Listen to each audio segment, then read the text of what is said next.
Bom dia e bem-vindos à teleconferência da Movida para a discussão dos resultados referentes ao terceiro trimestre de 2019. Gostaria agora de passar a palavra ao Sr. Renato Franklin. Por favor, Sr. Renato, pode prosseguir. Muito obrigado. Muito bom dia a todos e bem-vindos à nossa teleconferência de resultados para falar aqui do terceiro trimestre de 2019. É com grande satisfação que a gente apresenta aqui um resultado trimestral marcado por importantes recordes. E mais importante do que esses recordes, novamente a gente reafirma a tendência que temos apresentado nos últimos 9 trimestres. São 2 anos de evolução consecutiva e chegando aí mais perto de um patamar que a gente acredita como rentável e de bastante geração de valor para a companhia. O nosso lucro líquido, falando primeiro destaque, atingiu a máxima histórica de 60 milhões de reais e o EBITDA de 192 milhões de reais, o maior já registrado pela companhia. E o que é melhor aqui? Nós apresentamos evolução de margem EBITDA em todas as linhas de negócio. Então, de novo, é a tendência que é mais importante. E a margem consolidada já chegou a 51%. Então, a gente vê uma evolução constante, com melhora gradativa, mais eficiência operacional e mais resultado. A margem líquida, olhando lá para o lucro líquido, também tem uma evolução significativa. São 2,6 pontos percentuais se comparar com o terceiro TRI de 18. Atingiu 16%. Então, é um outro patamar. Além disso, no faturamento, continuamos com um crescimento importante, 54% de crescimento na receita bruta, superando a marca de R$1 bilhão mais uma vez no trimestre. Se compara com o ano passado, 54% de crescimento. Essa evolução, gente, constante, tem sido baseada na nossa busca por eficiência operacional e comprovando um discurso que a gente fala desde a época do IPO. Os benchmarks de rentabilidade dessa indústria ainda serão escritos. Temos muita coisa para fazer ainda. O nosso dia a dia aqui, sim, lembrando, focado na satisfação do cliente, é foco no cliente desde o início, com crescimento, com rentabilidade, e tudo isso através de gente. Gente diferenciada, uma equipe aqui que nos dá orgulho de trabalhar junto, uma equipe de alta performance, que eu agradeço bastante por tudo que tem feito pela companhia. Além disso, dentro dos destaques, eu trago aqui a questão de seminovos. Então, seminovos continuam evoluindo bastante, nos levando a apresentar aí a melhor margem EBITDA desde o IPO, chegou nesse trimestre a menos 0,5%. Então, uma evolução de 6,3 pontos percentuais contra o ano passado. Evolução de 1,3 pontos percentuais contra o segundo trimestre de 19. Então, reforçando a capacidade de execução da companhia, também na questão de venda de carro. O volume de carro vendido, 14.500 carros vendidos, compatível com o giro da nossa frota, com a nossa frota atual. E nos 9 meses do ano, nosso volume vendido superou 43 mil carros, é um crescimento de 69% contra o ano passado. Então, de novo, a capacidade de execução do time seminovos, a estrutura montada e funcionando e evoluindo a cada mês, que a gente reporta para vocês a cada trimestre, dando bastante conforto com o plano de negócio que temos pela frente. Falando das outras linhas de negócio, a margem EBITDA do RAC também apresentou expansão significativa, 45,7%, são 6 pontos percentuais de evolução em relação ao terceiro TRI de 18, totalizando em mais de 120 milhões de reais. E novamente reforço aqui, mais importante que o número, é a tendência que temos apresentado e a consistência nas entregas. GTF continua com fundamento positivo, a gente fala desse mercado há bastante tempo, graças a agora mais gente está falando, a Movida novamente ditando tendência, começou a falar primeiro do crescimento de GTF, da oportunidade de crescimento que tem aqui, crescimento de 35,6% contra o terceiro TRI de 18, adição de 9 mil carros operacionais, e quando a gente olha para a frota total, um crescimento já contratado também nessa linha de negócio, que vocês estão vendo trimestre após trimestre. Novamente eu reafirmo, esse crescimento só é possível com bastante foco no cliente, que é a proposta da Movida desde que chegou nesse mercado. Trazer o negócio de locação de carro, de mobilidade, olhando para o cliente. E ficamos honrados aí nesse trimestre de ser eleito como melhor locadora de veículos pela Abracorp, então grandes agentes corporativos, público corporativo elegendo a Movida. Já temos a eleição como melhor locadora nas pequenas e médias empresas e pelo segundo ano consecutivo pela Melhores Destinos, ou seja, o público pessoa física, que sempre foi um público fiel, que tem alimentado a Movida, é o nosso driver principal de crescimento aqui na Movida através de canais diretos. Agradecemos muito por esses reconhecimentos e devemos isso, de novo, à nossa gente aqui, que com sua alegria, o seu jeito diferente de trabalhar e a devoção por servir os nossos clientes, tem conquistado cada vez mais público e mais mercado para a nossa empresa. Vamos agora passar para o slide 3 para a gente falar um pouquinho da frota. A gente falando de frota, ponto importante aqui, a frota superou os 110 mil carros, crescimento de 24%, isso tudo está nos números, né? 71 mil carros em rent-a-car, 39 mil carros em GTS. Novamente, olhando para a frota total em GTS, vocês já conseguem projetar o crescimento que já está contratado. A gente fatura carro e começa a faturar nos meses seguintes. Então a gente continua vendo um ritmo crescente, com o nosso foco em GTS, continuando em pequenas e médias empresas.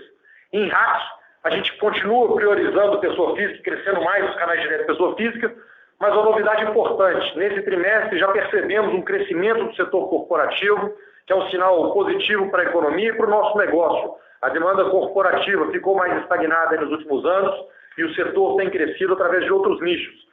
A gente tem falado, quando voltar a demanda corporativa, será mais um driver para possibilitar a gente trabalhar melhor o yield management e melhorar a rentabilidade da companhia. Então, sem dúvida, seremos beneficiados aí com um ciclo mais positivo de retomada da economia que vemos pela frente. Pulamos então para a página 4 para falar do rent-a-car.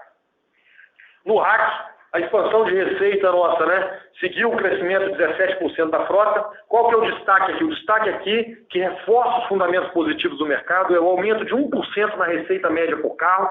Mesmo a gente tendo um crescimento significativo no Movida Mensal Flex, por exemplo, os produtos de aluguel mensal para pessoa física, que o ticket médio é menor, mas a margem é muito boa, então ajuda sim a melhorar a margem.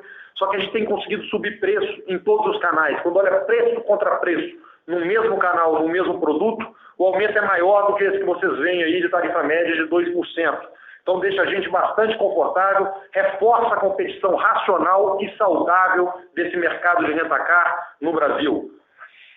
Do outro lado, na parte de baixo do slide, a gente mostra um item muito importante, né? À medida que a gente vai acertando as coisas, acertando a linha de negócio, a gente consegue entrar em mais dimensões. Desde o ano passado, no final do ano, nós entramos fortemente com ações de eficiência operacional e redução de custos. A gente mostra que no custo ex-depreciação por carro, a evolução bastante significativa, é queda de 16% no custo unitário. É claro que tem diluição da estrutura fixa, tem ganho de escala no carro por loja, mas tem também otimização de processos, tem maior eficiência operacional. Novamente, eu reafirmo, os benchmarks de eficiência e de rentabilidade desse setor ainda serão escritos. Tem muito a se fazer. Então, o RAC, tendência positiva, competição racional, esses são os números. Vamos para o GTS, na página 5. No GTS, cenário igualmente positivo, receita líquida crescendo mais de 35%, adição de quase 10 mil carros na frota operacional. A receita média por carro ela cai sim 5,6%, mas se a gente fizer a conta do novo patamar de juros e adicionar isso, o novo perfil de contrato, a gente tem feito contratos cada vez mais leves, com quilometragem baixa, isso aí está totalmente consentido e é reforçado pela margem que a gente tem entregue. Então a margem estável e o custo ex-depreciação caindo aí no ano contra ano, estável no trimestre, então reforçando um negócio com margem positiva, crescimento com rentabilidade contratada, saudável e com bastante potencial aí pela frente. E vamos aqui para os seminovos, que é sempre a atenção de todos vocês, que a gente aqui agora colocou o negócio em linha, estamos confortáveis com o que vem sendo feito. Seminovos apresenta realmente resultados bastante diferenciados, receita líquida expandiu 93% contra o terceiro TRI 18. Lembra que quando nós apresentamos o resultado do terceiro TRI 18, nós reforçamos que era o ponto de inflexão da companhia nessa linha de negócios. O plano de ação deu resultado, nova marca, nova estrutura organizacional, novo modelo de atendimento, nova precificação, robôs, Python, tecnologia, tudo funcionando. Isso reflete aí no aumento da soma de volume de 82%, aumento do preço médio de 5,4%, e o número médio de carros vendidos por loja no varejo, batendo os 40 carros que a gente falava lá no IPO, que eram perto do ponto de equilíbrio, entre 40 e 50 carros. Então, lembrando, 2017, vendemos 17 carros por loja no varejo, 2018, 26 carros por loja no varejo, e agora atingimos 40 carros por loja no varejo. E ainda tem mais a se fazer. Somado a isso, a gente tem a melhora da margem bruta, então lembra que a gente tem um mix melhor para vender a cada trimestre, o ano que vem o mix ainda é melhor, compramos carros um pouco melhor esse ano, vamos comprar melhor para o ano que vem, então tem bastante coisa aí, margem bruta acima de 4%, giro saudável do ativo e a margem EBITDA chegando lá no menos meio que já comentamos. Além disso, outro ponto importante aqui em seminovos, que quando a gente falou no IPO, o pessoal questionava se era possível, já é o segundo trimestre que a gente mostra um número parecido com esse, a despesa de seminovos sobre a receita é o G&A de 6%, estão mostrando a capacidade de diluição do custo fixo e capacidade de gerar valor com essa linha de negócio e permitir o crescimento da companhia, retomar o crescimento da companhia de forma confortável, segura, de novo, crescimento com rentabilidade. Vamos passar aqui agora para o Edmar para comentar um pouquinho dos resultados financeiros. Ed? Bom dia, Renato, obrigado. Bom dia a todo mundo que está com a gente no call. Eu estou no slide 7, eu vou começar comentando os EBITDAs, né? Quando a gente olha sem IFRS, o EBITDA de RAC aumentou 21 milhões de reais, o EBITDA de GTF 22 e o EBITDA de seminovos apresentou uma melhora de 13, ou seja, 56 milhões de reais de melhora comparando o terceiro TRI de 19 com o terceiro TRI de 18, ou seja, um negócio muito forte. Para o EBIT, e aí já é reflexo no patamar de depreciação, eu vou falar um pouquinho disso mais à frente, a gente teve uma melhora de 33 milhões de reais no EBIT, que se reflete na melhora importante que a gente traz no resultado. Ou seja, como o Renato falou, novos recordes em valores em termos nominais e margens muito expressivas com ampliação em todas elas. Vamos passar para o slide seguinte, onde eu falo um pouquinho de depreciação e trago os números agora do terceiro TRI. Tá? Então, falando de RAC, a gente fechou com a depreciação analisada perto de R$ 1.400. Isso é um aumento de 34% em relação ao ano passado, aproximadamente R$ 350. Quando a gente olha para o GTF, o aumento é de mais de R$ 900, 913 para ser exato, e isso representa uns 37%. O que está acontecendo?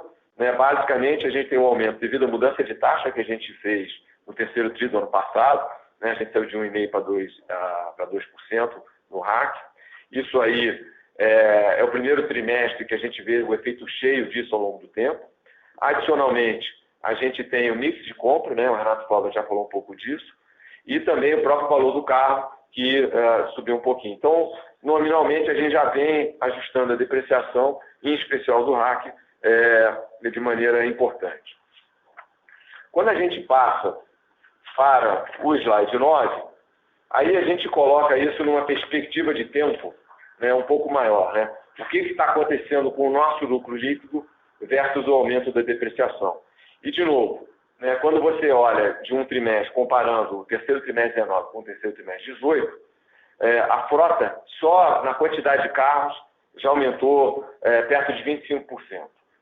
Combinados a mudança de taxa, mudança de mix, isso aí levou a depreciação ao aumento de 81%. São 26 milhões de depreciação que transitaram no resultado do terceiro TRI de 18 versus 47 milhões que transitaram no resultado nesse trimestre. Agora, o importante o lucro saiu de 41 para 60, ainda que houvesse um aumento relevante de depreciação. A mensagem aqui é a seguinte, há uma tendência, sim, de aumento da depreciação, no nosso caso está se espelhando entre 150 e R$ 200 a cada trimestre, mas claramente tudo que a gente tem feito na companhia tem apontado para um aumento de lucro suficiente, melhoria operacional suficiente para lidar com esse cenário. Então é por isso que a gente, mais uma vez, como o Renato fala, o mais importante desse resultado não é só o número per si ou a forma como a gente alcançou. Está ligado muito a o que a gente está enxergando de tendência e como é que está o resultado de uma maneira geral. Passando para a página 10, aqui eu trago o resultado consolidado, e é de novo um aspecto, na minha opinião, mais importante disso tudo. Ou seja, tudo está andando na mesma direção, ou seja, numa direção positiva. Né? Todas as margens melhoram, todos os indicadores melhoram. Quando a gente fala de receita bruta mais de 1 bilhão, receita líquida de 961 milhões, aumento de 57% na comparação de trimestre. O EBITDA bateu 192, já com IFRS, é uma expansão de 61% e uma margem de serviço de 51%. EBIT, como eu falei, impactado pela maior depreciação, ainda assim, novo patamar, avançou para 123 milhões, com um aumento importante, 35% sobre o ano anterior. E quando a gente olha para o lado direito baixo, aqui tem o quadradinho do lucro, né? Lucro trimestral de 60 milhões, com o IFRS, se fosse sem o IFRS seria 2 milhões maior, e nos últimos 12 meses a gente já está chegando perto dos 200 milhões, a gente está com 195 milhões de lucro acumulado LTM. Então, mais uma vez, números, eu diria, muito representativos de todo o esforço que a gente tem feito aqui na companhia de crescer com rentabilidade, de crescer de forma organizada, de crescer com responsabilidade. No slide 11, a gente traz sempre a questão do CAPEX e como é que está o caixa, né? E claramente a gente já vê o novo ciclo de crescimento e tem a ver com o follow-on e tudo que a gente tem feito, né? O destaque é a geração de caixa, está apontado aqui na caixinha tracejada. A gente sai de pouco menos de 200 milhões para mais de 620 milhões de reais. Isso é um aumento de 229% em relação ao mesmo período, né? Essa geração de caixa permite a gente retomar o crescimento de maneira mais importante. Então, o aumento no CAPEX no período foi de 652 milhões de reais. E eu queria falar também um pouquinho sobre a questão do CAPEX outros, porque o pessoal pergunta para a gente como é que está isso, né? Basicamente, isso o grande alavanca aqui são os investimentos em tecnologia, né? Eles já atingiram um pico agora, nesse terceiro TRI. Eles devem reduzir um pouco, mas eles que estão nos ajudando a trazer toda a eficiência operacional que nós temos mostrado. Adicionalmente, é importante, a gente tem conseguido, né, uma vez que o nosso pessoal de tributos tem trabalhado de maneira muito organizada, a gente tem conseguido trazer o benefício da lei do bem, baixando a nossa alíquota efetiva em relação ao imposto de renda. Isso é um negócio que é importante e, mais uma vez, a Movida sai na frente dos outros, né? Porque a gente é a primeira empresa do setor, são 3 listadas, eu olho o resultado das outras, é a primeira a usar esse benefício de maneira tão importante. Passando para a página 2, vamos falar de caixa, né? E endividamento. Então, a gente termina o TRI com 1 bilhão e 600 milhões no caixa. Isso aí deve-se, fundamentalmente, à conclusão do nosso follow-on em julho, que trouxe pouco mais de 500 milhões de reais na primária. E aí, com isso, a gente mostra, de novo, um patamar recorde de alavancagem, agora de baixa alavancagem, 2,3 vezes dívida líquida sobre EBITDA, né? Provavelmente o melhor resultado do setor em algum tempo, né? A partir do momento que todo mundo passou a crescer. O perfil de endividamento também mostra um perfil médio já maior do que 2 anos, né? Indo para 3 anos. A gente tem caixa para suportar o pagamento do principal das dívidas até 2022. O EBITDA dos 9 meses, o acumulado de 9 meses, já está chegando nos 500 milhões. Então, a gente fica muito confortável, né, com tudo que está apresentando, com esse cenário de baixa de juros, de retomar o crescimento e de alavancar um pouco a empresa mais à frente, de novo, com a responsabilidade que a gente tem tido ao longo desse tempo. Dito isso, eu devolvo a palavra para o Renato para ele poder terminar a apresentação. Muito obrigado, Ed. Vamos lá, pessoal. Vamos então para a página 13, onde a gente mostra aquele slide tradicional nosso, que é a ponte, primeiro em cima, né, a ponte do lucro líquido, a evolução do lucro líquido sobre o ano passado, e embaixo a rentabilidade. Falando ainda da parte de cima do slide, o lucro líquido, como a gente já comentou, né, saiu de 128 milhões para 195 milhões, mas qual que é o destaque que o Edmar comentou ali na questão, no slide 9, quando ele fala da depreciação e mostra? A melhora operacional que a gente conseguiu fazer aqui trouxe 213 milhões de reais de benefício nos últimos 12 meses. Então, uma melhora importante, significativa, que nos permite, sim, estar mantendo a depreciação ali da forma racional, do jeito que tem que ser, conservadora, para a gente garantir a entrega dos seminovos em equilíbrio, mas sem impactar resultado, a gente continuar apresentando resultado positivo trimestre após trimestre, com evolução trimestre após trimestre. Então, a evolução importante de 200 milhões de reais, que nos dá conforto aí com as perspectivas futuras. Na parte de baixo do slide, a gente traz o nosso principal indicador aí de rentabilidade, né, medido por spread de ROI sobre custo da dívida pós-impostos, que atingiu 5,4 pontos percentuais. Então, de novo, uma evolução de 1 ponto percentual sobre o mesmo trimestre do ano passado, refletindo aí o nosso compromisso com a geração de valor, né? Então, mostrando a geração de valor da companhia. Quando a gente olha para o ROI, a gente tem que lembrar, o ROI aqui tem sim uma expansão sobre o mesmo período do ano passado, mas ele tem uma queda nesse trimestre, impulsionado aí pela entrada dos recursos do follow-on, como a gente já colocou, vocês viram a posição de caixa, então muda a posição de equity, e obviamente a nossa expectativa que agora deve ser normalizada nos próximos trimestres, seguindo aí o crescimento e a alavancagem operacional que a oferta nos traz, além da posição de seminovos, que também nos permite continuar evoluindo e acelerar a questão de crescimento da companhia. Então, estamos bastante confortáveis e animados com o que a gente tem pela frente. Vamos então para o slide 14, onde a gente faz os comentários finais para a gente poder abrir para as perguntas, né? No slide 14, o que a gente trouxe nesse slide aqui? É para reforçar o que tem nos trazido até aqui. A Movida coloca desde o início o cliente no centro da estratégia. E aí todos os diferenciais competitivos que a gente tem, a gente só desenvolveu pela devoção por serviço que nós temos aqui. Então nós sim investimos bastante em inovação, mas nós não investimos em inovação para falar que é Movida inovadora, a gente quer atender bem o cliente. Então a gente investe em inovação para atender melhor o cliente. A gente valoriza a nossa gente e trata de um jeito diferente, porque gente feliz é que atende bem o cliente. Então a gente investe nisso sim para ter a qualidade máxima nos nossos serviços para os nossos clientes e graças a Deus estamos na direção certa, os prêmios que a gente tem recebido todo mês reforçam que a gente está na direção certa. A gente ainda tem muito para se fazer ainda, mas sem dúvida temos feito uma transformação do ponto de vista de atendimento ao cliente no mercado de aluguel de carro. A gente traz aqui do lado esquerdo o NPS, né? Nosso NPS, que é o que mede a percepção do cliente, né? Tem evoluído sequencialmente, demonstrando essa dedicação. Além disso, a disciplina de preço, que mantém a competição saudável, mas garante a continuidade da expansão da demanda. Então a gente tem conseguido fazer o yield management cada vez melhor, evoluiu muito a questão de yield management para a frota premium, os algoritmos agora estão cada vez com mais granularidade e com isso traz a rentabilidade que a gente tem atingido aí. Além disso, as frentes de redução de custo e de otimização de estrutura e de aumento de eficiência operacional, que são importantes para a gente ir abrindo aí o jacaré, receita para cima, custo para baixo e ampliando a rentabilidade da companhia. Então, conhecendo isso daqui, né, e conhecendo o nosso cliente, a gente sabe que o cliente está pagando e é por direito nosso, quando somos clientes também somos exigentes, a gente reforça sempre internamente. Só tem um jeito de atender a expectativa do cliente, é foco total em execução. E é o que a gente tem feito aqui. A nossa missão é entregar valor para o cliente através de uma execução de excelência, possibilitando assim a gente crescer com rentabilidade e aí de uma forma bastante sustentável. E agora, de apresentar esse resultado para vocês, esses números de novo, essa tendência que a gente está apresentando, mais do que os números, nos deixa assim bastante energizado, bastante motivado com o que vem pela frente, no propósito aí da gente construir realmente a melhor plataforma de mobilidade aí no Brasil. E a gente está aí, fizemos muita coisa, a gente agradece a todos vocês o apoio que tem nos dado em todos os etapas, agradecendo nossos colaboradores, nossos clientes, investidores, fornecedores, todo mundo. Mas sabemos, se a gente tivesse uma barrinha igual aquela de videogame lá que tem o 100%, a gente está lá no 1%.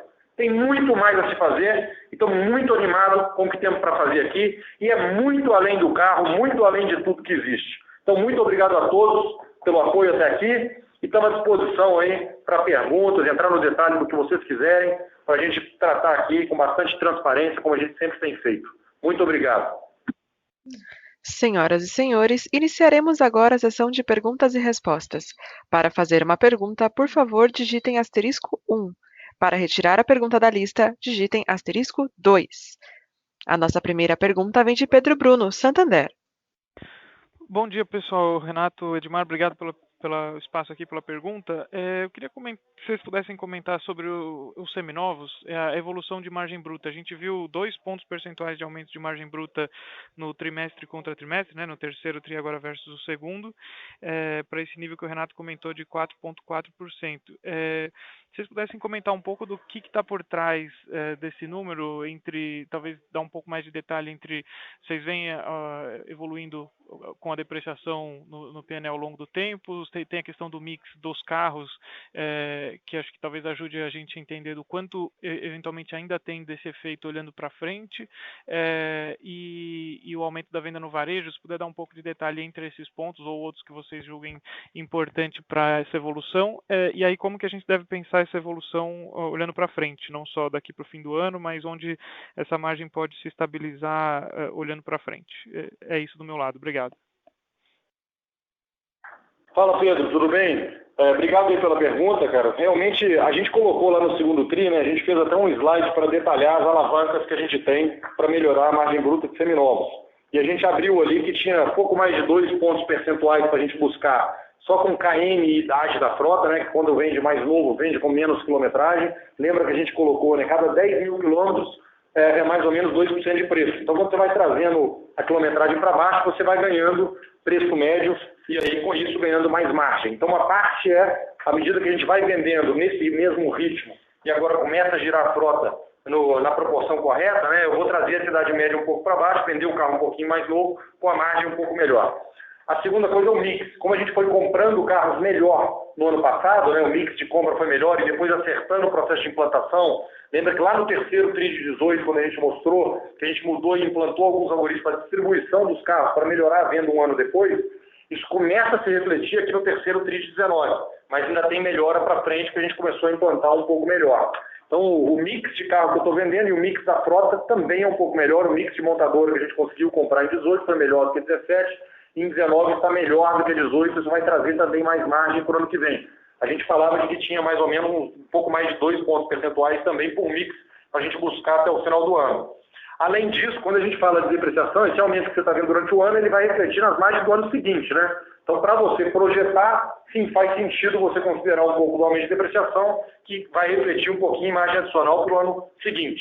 O de agora é o que depreciou nos últimos 12 meses, que está dando esse resultado. Então, basicamente é isso. A gente obviamente, a venda de varejo também ajuda muito, né? Vender mais carro na loja, quando você olha para a margem bruta consolidada, quando eu estou vendendo mais carro no varejo, o varejo vende aí por 10 pontos percentuais acima do que é o atacado, né? Então, obviamente, isso traz benefício para a margem consolidada. A gente chegou em 40 carros por loja, que é o que estava no nosso plano de negócio.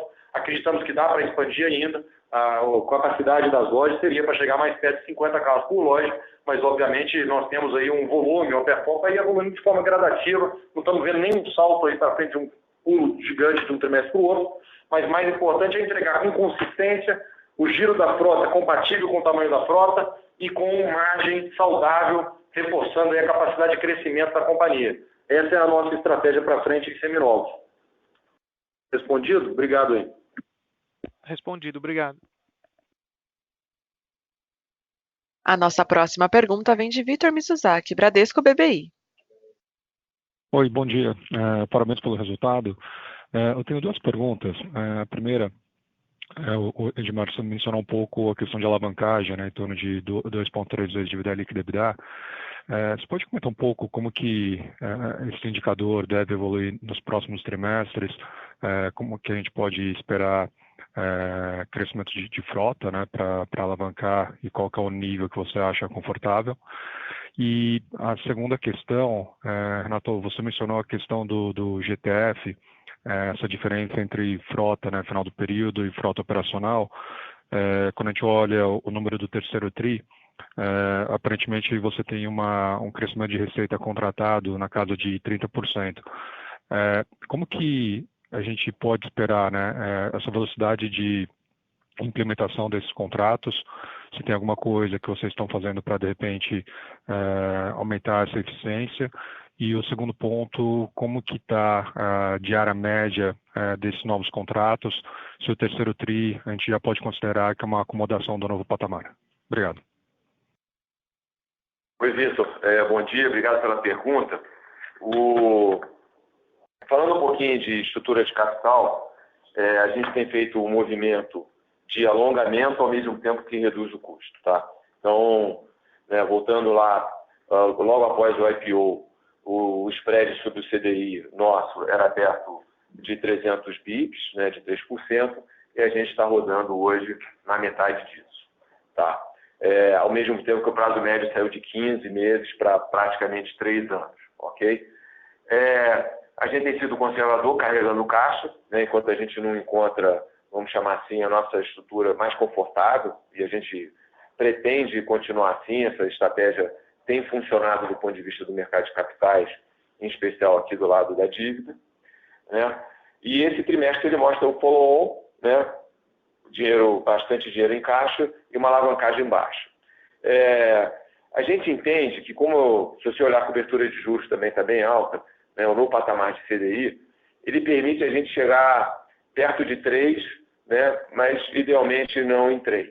Tá? É onde a gente consegue se imaginar com o potencial de crescimento que o mercado apresenta. Tá?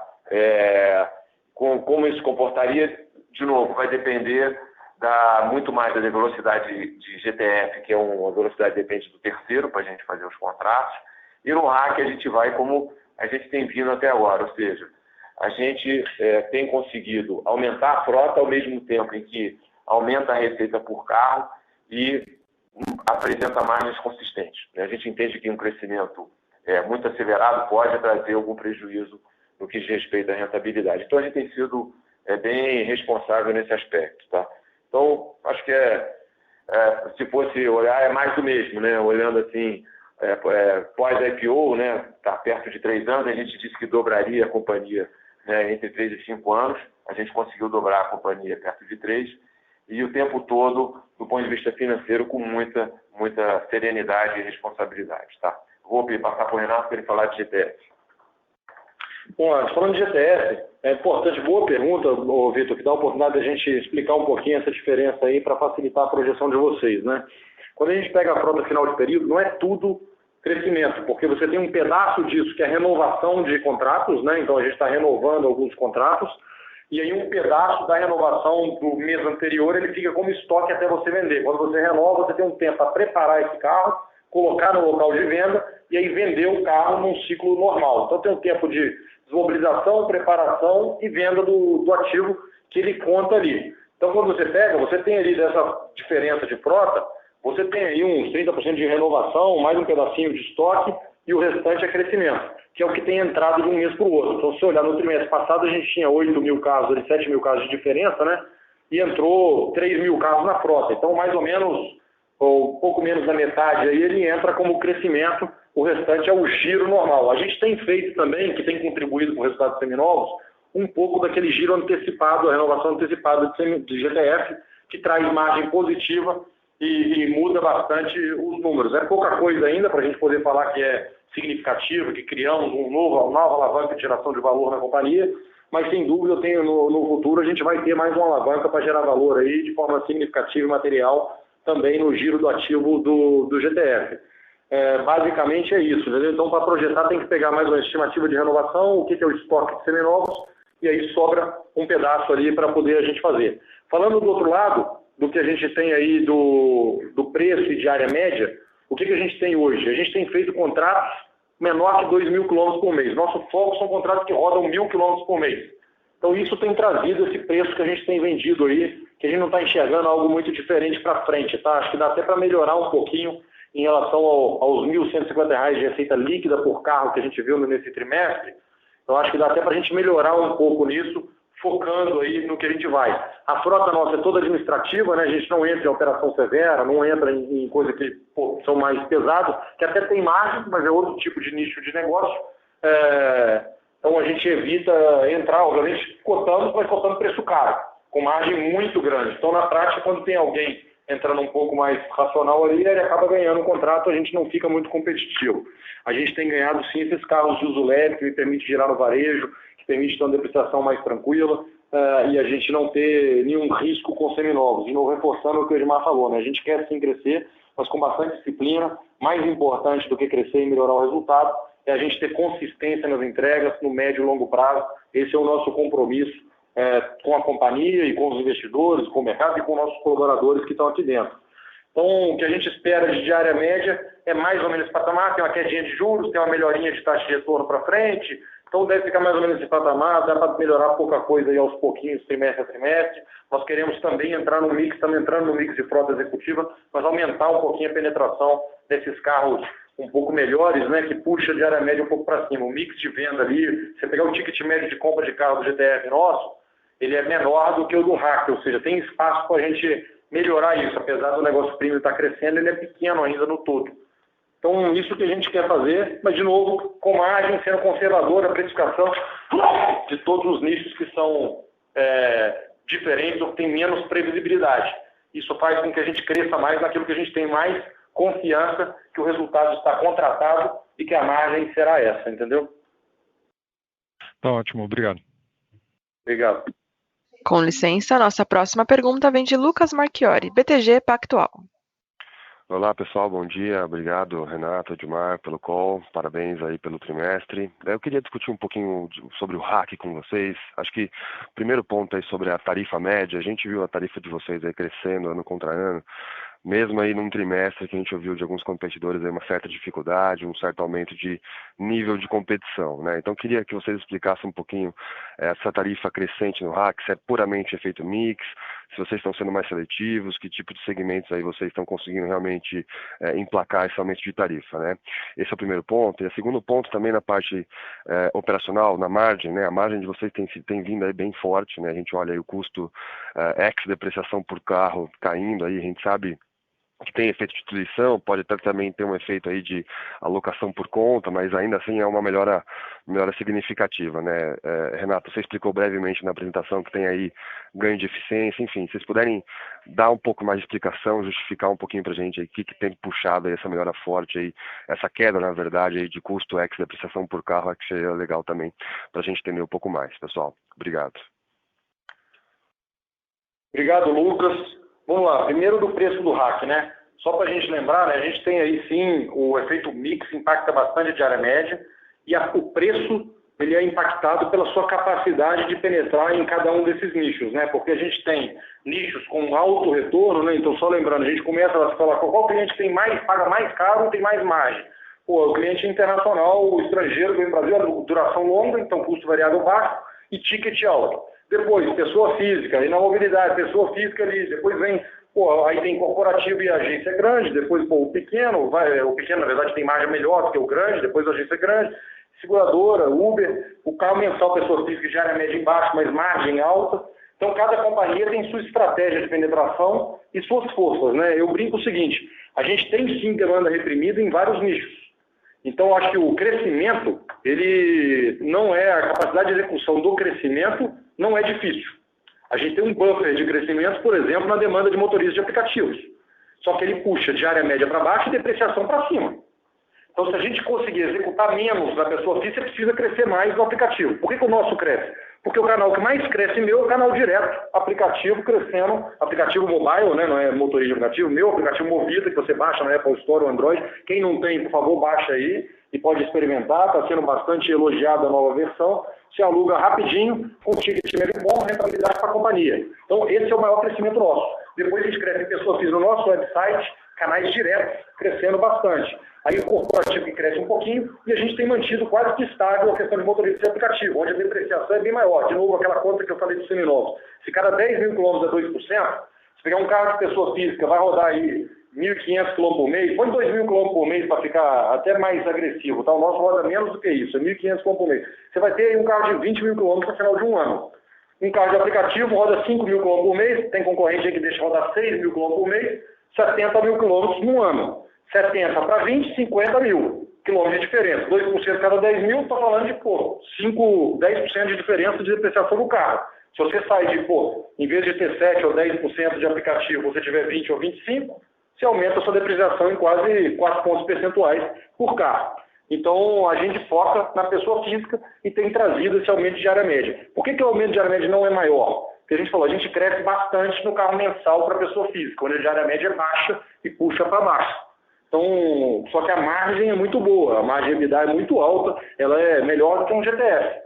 Então é um negócio bacana que eu acredito que vai ser o maior mercado das locadoras no futuro.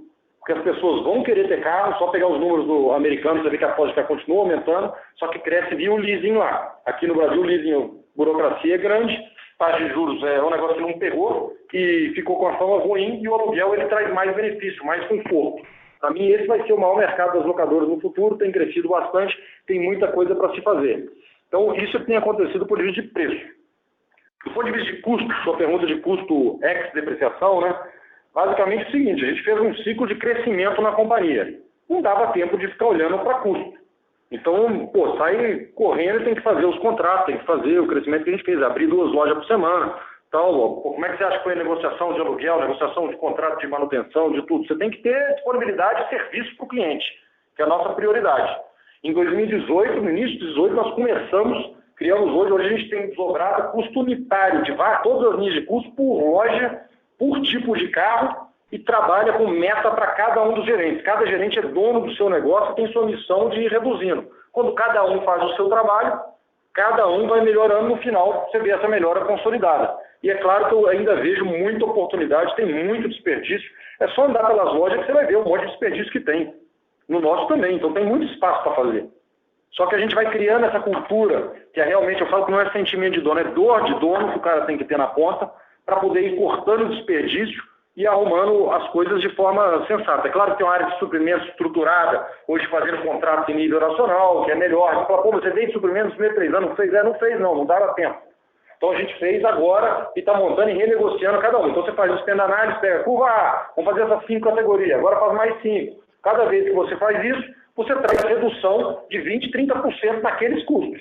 Só que como é pulverizado pra caramba, 20%, 30%, 10% do negócio dá 3% de redução. Aí você faz de novo outra conta. E aí vai trabalhando. Hoje tem aqui várias frentes. O modelo ágil que a gente implantou no TI, hoje a gente tem squads de redução de custo, né? Então um grupo de despesa, grupo de tecnologia, grupo disso, para a gente poder trabalhar eficiência operacional e redução de custo. Então a gente está começando a trazer o conceito de eficiência e de autonomia, né, que as squads trazem, também para a questão de eficiência operacional e de custo operacional. E aí tem muito a se fazer ainda. Lucas, Edmar, deixa eu só também dar um pouquinho da perspectiva de tempo, que aí você vai entender por que a curva aponta para baixo de algum trimestre a trimestre. Por exemplo, no ano passado nós renegociamos o nosso contrato de telecomunicação, por exemplo, que envolvia toda a infraestrutura de dados nas nossas 250 lojas. Isso levou meses para ser implantado. Meses, literalmente, trocando todas as operadoras, renegociando cada tempo de implantação. E aí, agora isso está totalmente implementado agora na fase final. Esse é um item importante, são alguns milhões de reais por ano. Esse é um exemplo.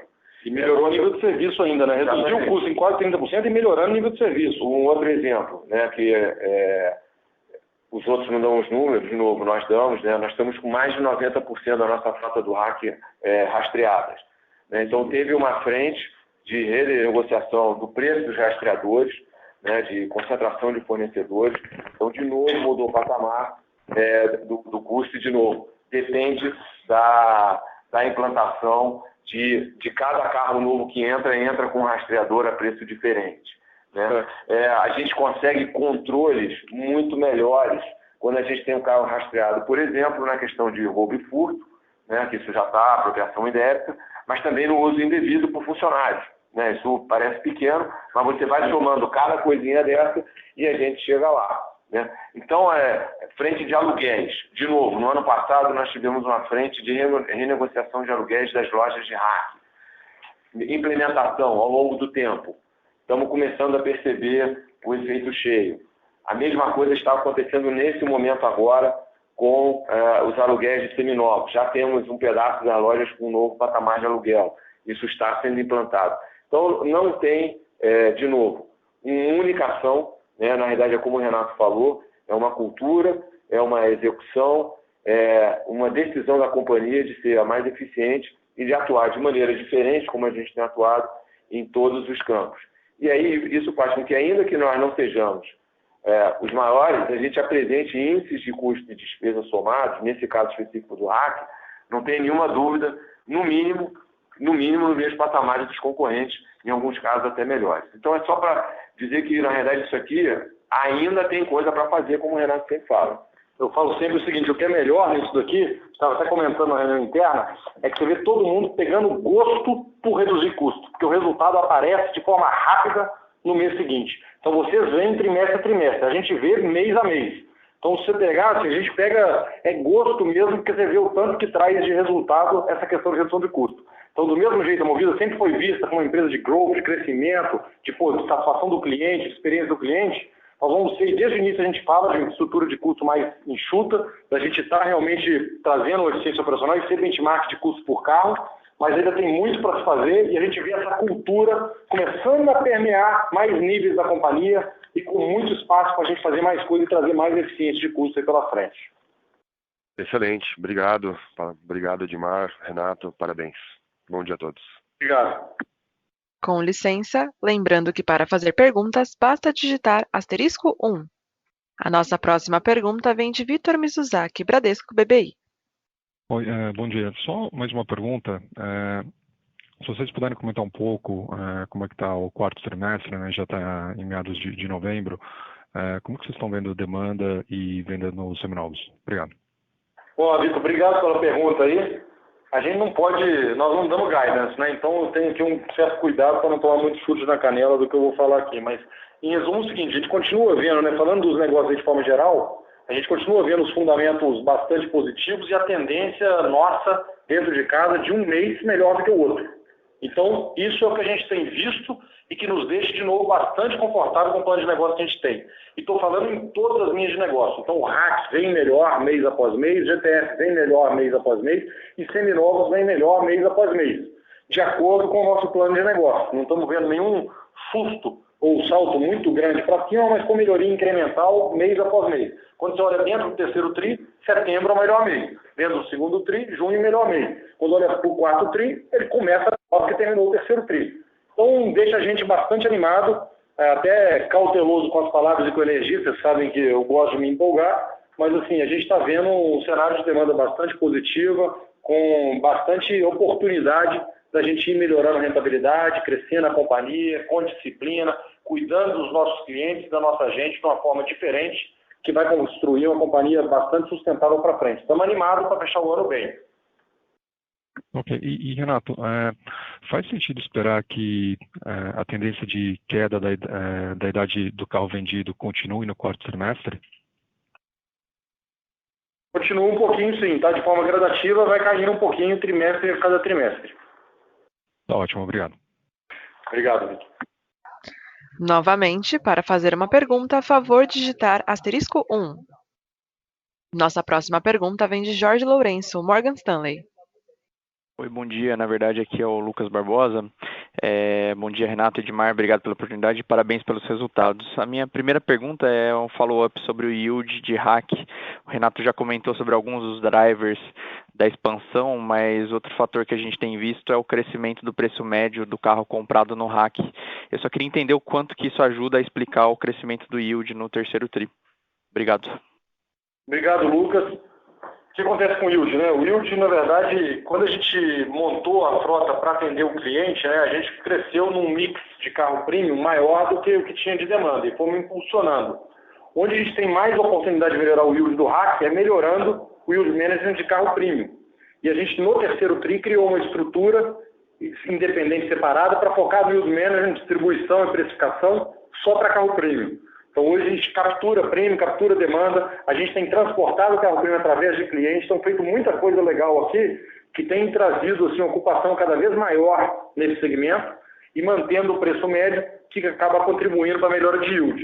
Então, a gente vê sim uma expectativa de melhora no yield, assim como os outros indicadores, ele tem melhorado mês após mês, e o salto nesse caso, olhando de setembro para trás, setembro foi bem melhor do que agosto, e a gente está vendo aí outubro melhorando mais um pouco, e a gente andando bem nesse indicador também, tá? Então, basicamente, onde tem bastante oportunidade, tem oportunidade, obviamente, em todos os carros, mas na frota, que eu falo primo é SUV para cima, tá? Tem muita oportunidade de a gente capturar mais dinheiro por carro e, consequentemente, mais margem por carro aí ao longo do tempo.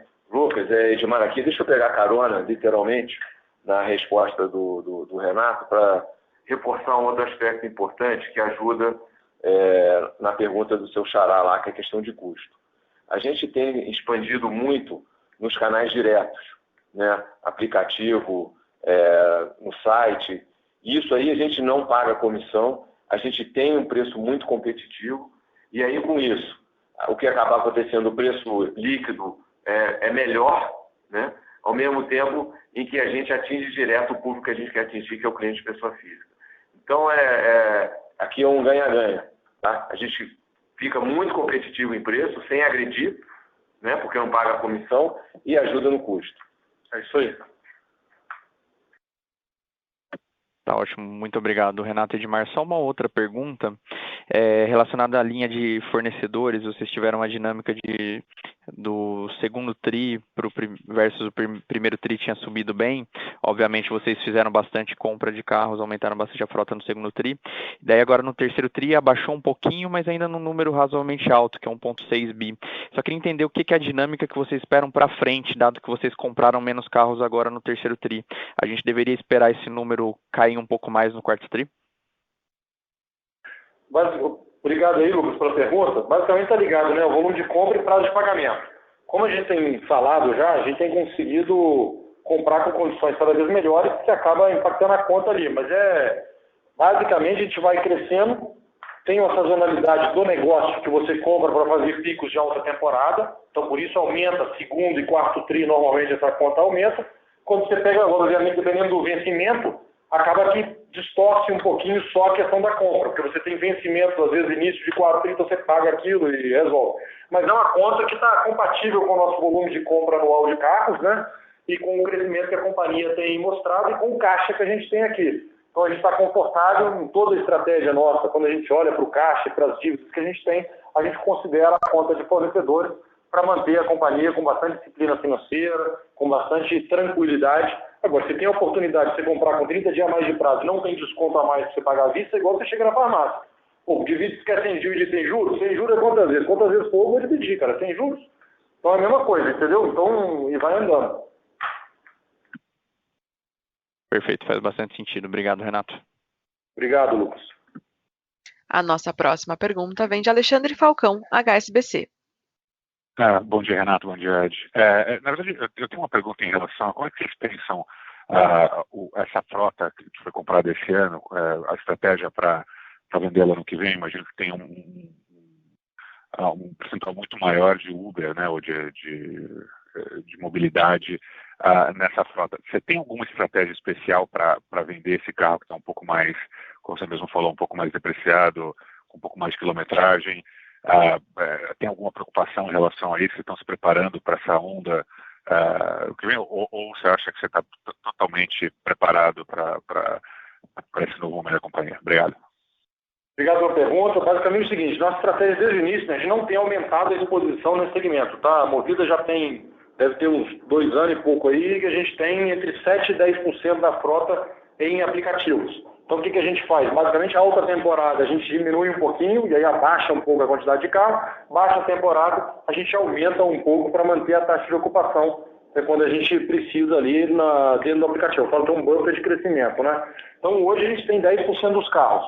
Hoje a gente vende esses carros para próprios motoristas de aplicativos. Então a gente tem uma estrutura de venda de carro para isso e parte deles vai no atacado ou atacarejo. Então não temos tido dificuldade, é claro que a gente já deprecia ele um pouco maior e dá um desconto um pouco maior que estimula a venda dele. Então eu não tenho problema de giro nesses carros. Então para curto prazo, médio prazo, eu não vejo o problema. Acho que logo a gente falar daqui 5 anos, carro elétrico, aí um monte de coisa que vem pela frente, a gente tem outros desafios a serem endereçados que a gente tem sim planos de ação para poder endereçar isso lá na frente. Hoje a gente está bem confortável e com plano estruturado para o volume que a gente tem, que é bem menor do que a média de mercado, né? Ótimo, perfeito. Obrigado. Obrigado. Com licença, não havendo mais perguntas, gostaria de passar a palavra ao management da companhia para as considerações finais. Por favor, podem prosseguir. Gente, primeiro, muito obrigado pela participação no call, obrigado pelo suporte em todos os momentos que a companhia enfrentou. Sem dúvida, 2 anos atrás a gente estava em outra situação, 1 ano atrás já era outra Movida, a gente já apresentou aqui um plano com muito mais conforto e segurança, e agora temos 2 anos de entrega consistente, melhoria consistente, trimestre após trimestre, com vários indicadores que demonstram aí, reforçam a vantagem competitiva que a Movida tem. Então a gente sempre teve a vantagem do ponto de vista de cliente, e a gente reforça aqui as vantagens do ponto de vista de rentabilidade, de margem, de custo por carro, e cada vez mais a gente vai conseguir aparecer com mais atributos do modelo de negócio diferenciado que nós temos aqui. Então, de novo, começa aqui um novo ciclo para a Movida, bastante positivo, com tendência aí realmente que a gente fica confortável de afirmar que tem melhora significativa para a gente trazer trimestre após trimestre e bastante animado com o que temos para fechar o ano e para começar 2020 com outra companhia muito mais bem estruturada, com muito mais processos, com estrutura organizacional robusta, que nos permite aí trabalhar outras frentes e ir capturando melhoria contínua para dentro de casa. 2020 promete, 2019 vai fechar com chave de ouro e contamos com vocês para continuar nesse ciclo positivo aí, não pelo próximo ano, mas sim pelos próximos 10 anos de